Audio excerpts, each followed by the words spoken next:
ជំរាបសួរនាងខ្ញុំឈ្មោះរស់ធីរ៉ានាងខ្ញុំវិនឡេតនាងខ្ញុំខុតសវណ្ណនាងខ្ញុំទាំង3នាក់ជានិស្សិតនៃវិទ្យាស្ថានបច្ចេកវិទ្យាកំពង់ស្ពឺដែលបាត់ដំងបសុវកម្មជំនាញវិទ្យាសាស្ត្រចំនួនទី2ឆ្នាំទី4ហើយនៅក្នុងថ្ងៃនេះផងដែរក្រុមនាងខ្ញុំពិតជាមានសេចក្តីរីករាយយ៉ាងខ្លាំងដែលបានមកធ្វើវីដេអូបង្ហាញពីវិធីសាស្ត្រនៃការផ្សំចំណីសត្វដោយដែលយើងដឹងហើយថាចំណីសត្វដែលលក់នៅលើទីផ្សារសប្តាហ៍ថ្ងៃពិតជាមានតម្លៃថ្លៃខ្លាំងណាស់ដែលជាហេតុធ្វើឲ្យប៉ះពាល់ទៅដល់ការចំណាយទៅលើដើមទុនទិញចំណីខ្ពស់ដែលហើយដើម្បីជួយកាត់បន្ថយការចំណាយទៅលើការទិញចំណីប្រជាកសិករមួយចំនួនគាត់អាចប្រើប្រាស់វត្ថុធាតុដើមដែលមាននៅក្នុងស្រុកងាយស្រួលរកយកមកធ្វើការផ្សំលាយជាមួយនឹងចំណីសម្រាប់រូបបានចំពោះការផ្សំចំណីសត្វនេះផងដែរយើងក៏ត្រូវដឹងពីបរិមាណប្រូតេអ៊ីនឲ្យសមស្របទៅតាមតម្រូវការតាមដំណាក់កាលនីមួយៗនៃការលូតលាស់របស់សត្វគ្រប់ប្រភេទគឺត្រូវការបរិមាណប្រូតេអ៊ីនខុសៗគ្នាទៅតាមដំណាក់កាលនីមួយៗដូច្នេះនៅក្នុងការផ្សំចំណីសត្វនេះផងដែរយើងក៏ត្រូវធ្វើការកណនាទៅតាមរូបមន្តដើម្បីកំណត់ពីបរិមាណប្រូតេអ៊ីនក៏ដូចជាកំណត់ពីទម្ងន់នៃវត្ថុធាតុដើមនីមួយៗដើម្បីធ្វើការផ្សំជាក់ស្ដែងនៅក្នុងការធ្វើវីដេអូនេះផងដែរក្រុមនេះខ្ញុំក៏បានលើកឡើងពីវិធីសាស្ត្រនៃការផ្សំចំណីសត្វដែលមានកម្រិតប្រូតេអ៊ីន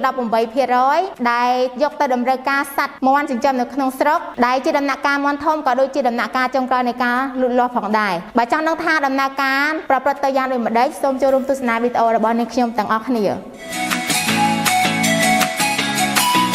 ជាបន្ទាប់មុននឹងឈានទៅដល់ការផ្សំចំណីយើងត្រូវមានការត្រៀមនៅសម្ភារៈនិងឧបករណ៍មួយចំនួនដូចជាជញ្ជីងចានដែកនិងវត្ថុធាតុដើមមួយចំនួនដូចជាកន្ទក់ 15% ចុងអង្ករ 19% ពោត 15% កាកស្រាបៀរ 15% ចំណីសម្រេច 17% មេចំណី 18% ព្រមទាំងសារធាតុបន្ថែមដូចជាព្រីមិច 1% អំបិល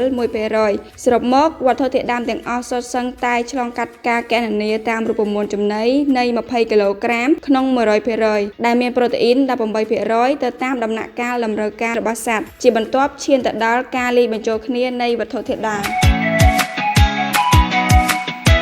ជាបន្ទាប់ដល់ដំណាក់កាលនៃការយកវត្ថុធាតុដើមទាំងអស់ទៅបុកបញ្ចូលគ្នាដើម្បីលាយហើយចំពោះវត្ថុធាតុដើមដែលមានចំនួនតិចគឺយើងយកវាហ្នឹងទៅបញ្ចូលជាមួយវត្ថុធាតុដើមដែលមានចំនួនច្រើនដើម្បីធ្វើឲ្យការលាយចំណីរបស់យើងហ្នឹងមានភាពស្មើសាច់ល្អ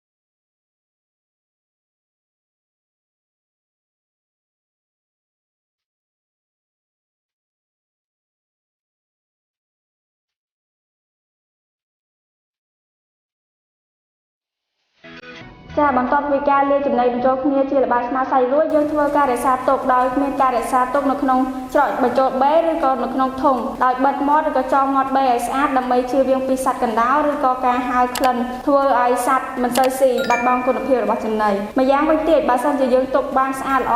ចំណីដែលលាយផ្សំរួចគឺវាអាចរក្សាទុកពី1ខែទៅ2ខែកន្លះប្រសិនបើយើងចង់បានចំណីដែលមានគុណភាពល្អយើងគួរតែលាយចំណីនៅក្នុងរៀងរាល់មួយសប្តាហ៍ម្ដងព្រោះរៀងរាល់មួយសប្តាហ៍ម្ដងយើងធ្វើឲ្យចំណីរបស់យើងមានគុណភាពធ្វើឲ្យមានក្លិនឈ្ងុយនិងសត្វចូលចិត្តស៊ីដំណើរការនៃការផ្សំចំណីសត្វរបស់ក្រុមនាងខ្ញុំក៏បានឈានដល់ទីបញ្ចប់ជាចុងក្រោយនាងខ្ញុំទាំង3នាក់សូមអរគុណសូមជម្រាបលា